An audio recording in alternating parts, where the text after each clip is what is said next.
If you have over $5 million or you expect to have over $5 million at the time of your death, then you need to consider protecting your assets with the right strategy. Let me talk about what I'm saying. When a person dies, they have a certain amount of money that they can die with, their estate value, and not pay any federal estate taxes. I'm not going to talk about state estate taxes. In Texas, we have no state estate taxes, no state death taxes at the moment. Hopefully it stays that way. So we're going to be talking about federal estate taxes. Right now, in 2022, you can pass away with over $12 million and not pay any federal estate taxes. So let's say your estate was $11 and a half, $12 million and you die. There's no estate taxes due. But if it's worth, let's say, $15 million and you're single, then you're going to pay estate taxes due. I'm not going to give you the calculation, but very simply on the net worth less your unified credit. Right now it's a little over 12 million. So let's say 3 million or so that you're going to have to pay taxes on for estate tax purposes. But what happens now if you live beyond the year 2025 and nothing happens with the estate taxes? Well, it's set to sunset and roll back to the old value, which is only about $5 million. That's expected to be adjusted to it for inflation. Let's call it $5 or $6 million. We don't really know yet. So now all of a sudden you've got this $15 million net worth.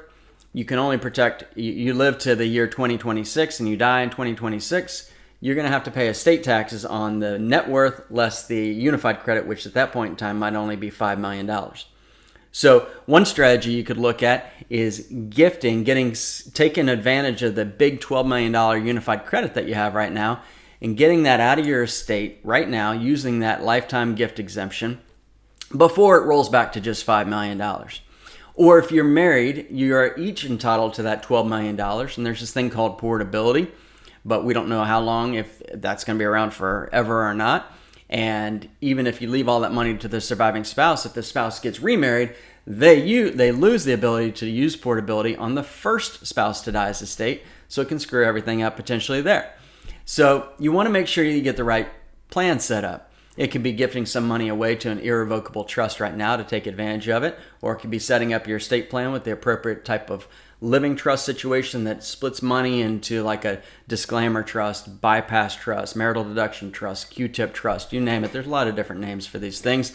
But if you're worth over $5 million or you expect to be worth over more than $5 million when you die, then I strongly encourage that you call us at Massey Law to talk about your situation and to see if we have any thoughts that may be able to help you.